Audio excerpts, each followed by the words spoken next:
It's your girl Miesha Shenelle and welcome back to my channel. If you're new here, welcome, welcome, welcome. What you'll find here is a lot of fun, some beauty, some lifestyle vlogs, all of that kind of thing. But today's Tuesday, so y'all know what that means. It's Girl Talk Tuesday and I have a special guest with me. I'm out of breath. So this is my girl Lydia. We work together and we are establishing and enhancing our friendship. It's just nothing but good vibes between us. And she's here to kind of share her experience on working in IT. So what's good, Lydia? How you doing today? I'm good. I'm so excited. I'm excited to have you.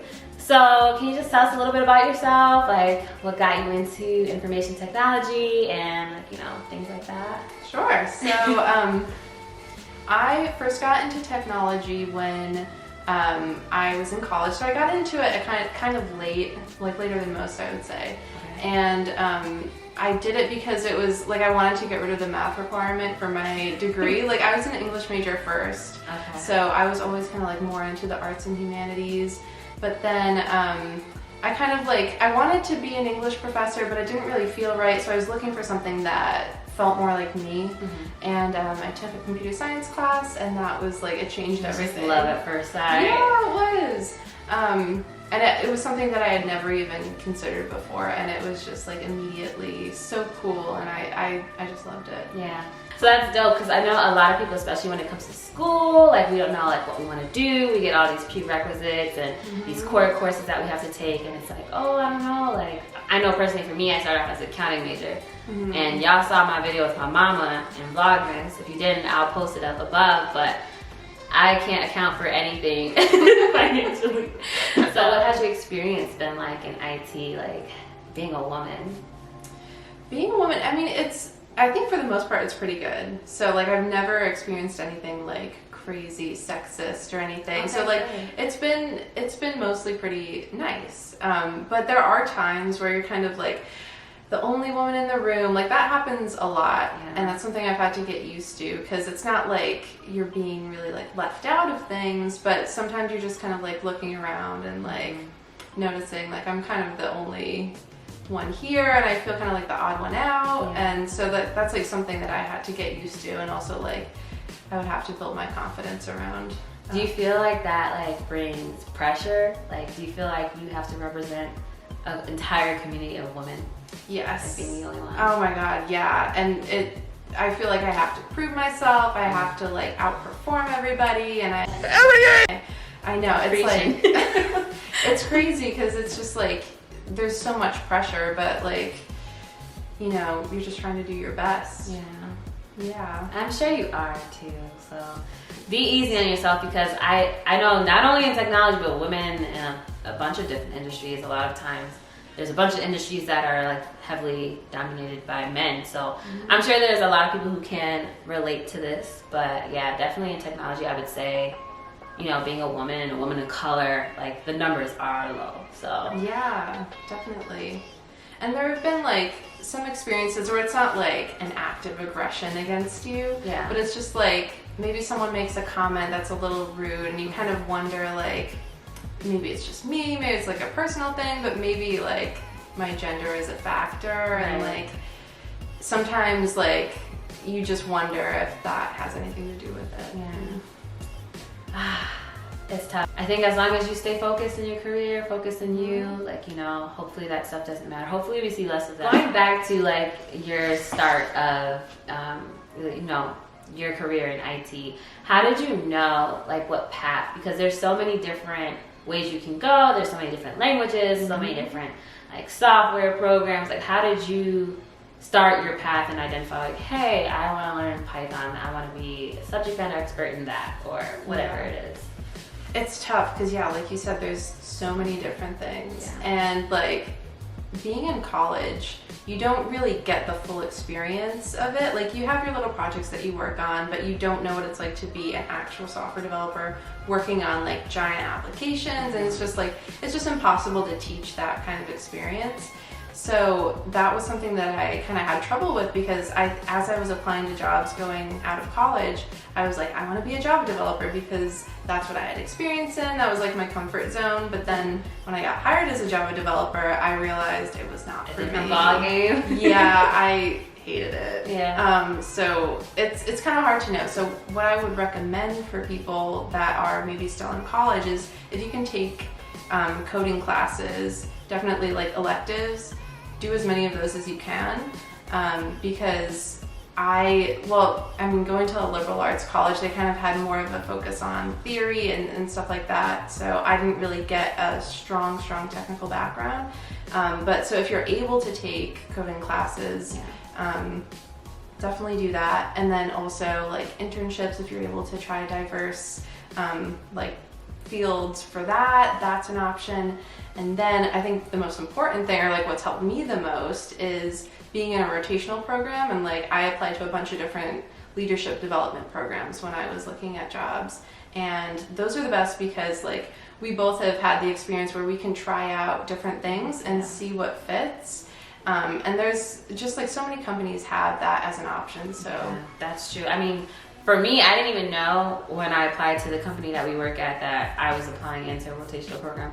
And that was definitely like a blessing in disguise. I know I complain about my job, but I feel like I'm getting closer thanks to that experience in the program, like being able to try different things. So I think that's great advice because I never knew to look into like rotational programs at different jobs and, you know, internships and things like that. So how about like your confidence? Like you went to school, you have a degree, you're definitely certified and capable of, you know, doing your job, your day-to-day.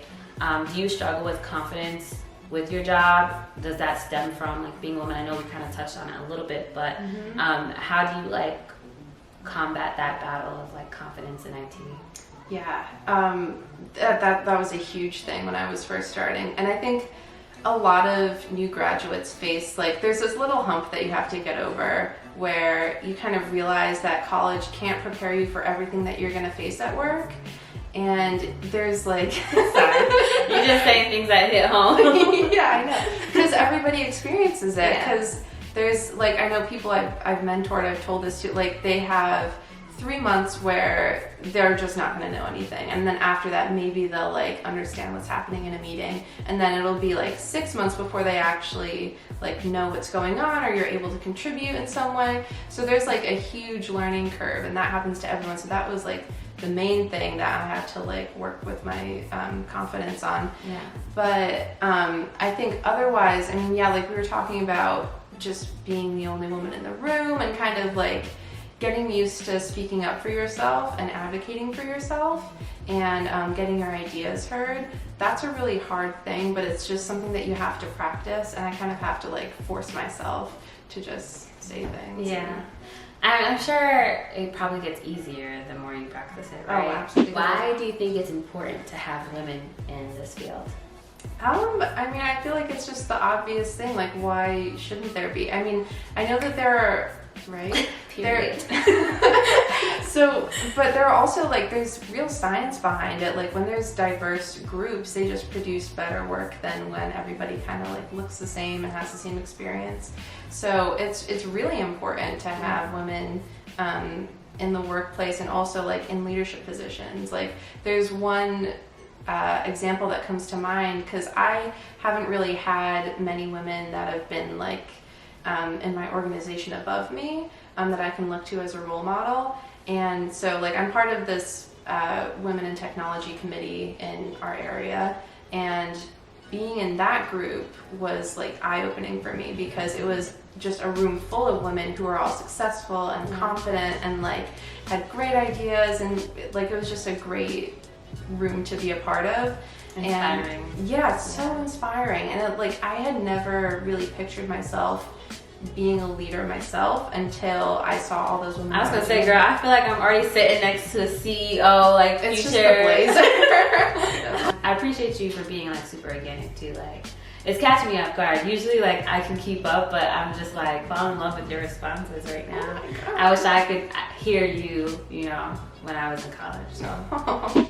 So what would you say were some like skills required, whether like you don't have to go into like, you know, obviously like you might need to know Java or depending on what path you pick, but like more like soft skills. What would you say is like needed in a person who wanted to pursue a career in technology? Yeah, it's tough because like you don't really learn about soft skills at all when you're in college. Yeah.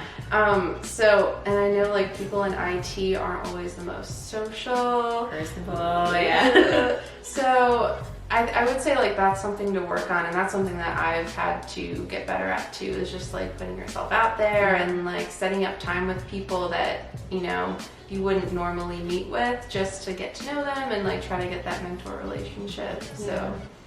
And I'm sure that's hard because like with a lot of success and growth, you have to do things that make you uncomfortable so you can kind of get back to that comfort and then challenge yourself again and be uncomfortable and so on and so forth. So I can definitely see how that could be hard for someone to kind of just take it upon themselves to say like, hey, I'm an introvert, I don't really like people, but you know, I am on a team with 5 or 6 other people and I should, you know, be personable and talk to them, you know.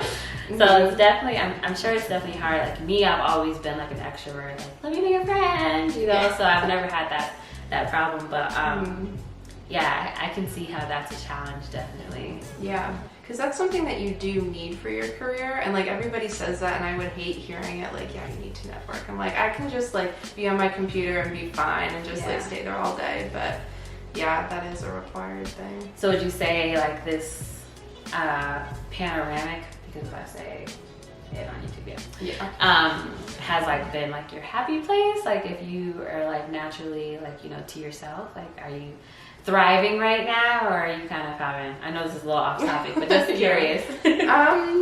No, because I am an introvert, but I do like miss people a lot, and I kind of realized being home like how important it is to have those work friendships and to like enjoy, like us, to enjoy working with the people that you surround yourself with. So I mean, it hasn't been the best, but you know. Yeah, we're all pushing through. It's been a struggle for everyone in their own ways, for sure. Are there any like podcasts or blogs or YouTube channels that you're kind of into, or that you can like suggest to people who might have an interest in, you know, information technology that you can like reference? Yeah, one that I really enjoy is like anything Girls Who Code related. I think I've heard of that. Yeah, they're great. And like the CEO, her name's Reshma Sojani, and she's like amazing. So I really like their stuff. They have like podcasts and YouTube channels, so I would really recommend. All right, so that pretty much wraps up today's interview. Is there anything that you want to like shout out for yourself, or I can leave it in the description if you prefer? I don't really do anything. Like, I don't know. Well, if you guys have any questions for Lydia, just let me know down below in the comments, and I'll like, you know, send them her way, or she can respond to you in the comments if she has the time. But thank you so much for joining me on my Girl Talk Tuesday. You know, one of my first ones on my return. I really appreciated it. I know for sure like you gave some really, really good quality answers, so I really appreciate you hopefully like influencing my subscribers, and yeah, I really enjoyed this interview, so thank you. I was just so stunned. She did so good, guys. Like, I was stressing about it. She was throwing me off my game. I feel like I need to take a shower. Good. All right, guys. Well, thank you for tuning in. Be sure to check back with me this week on another video.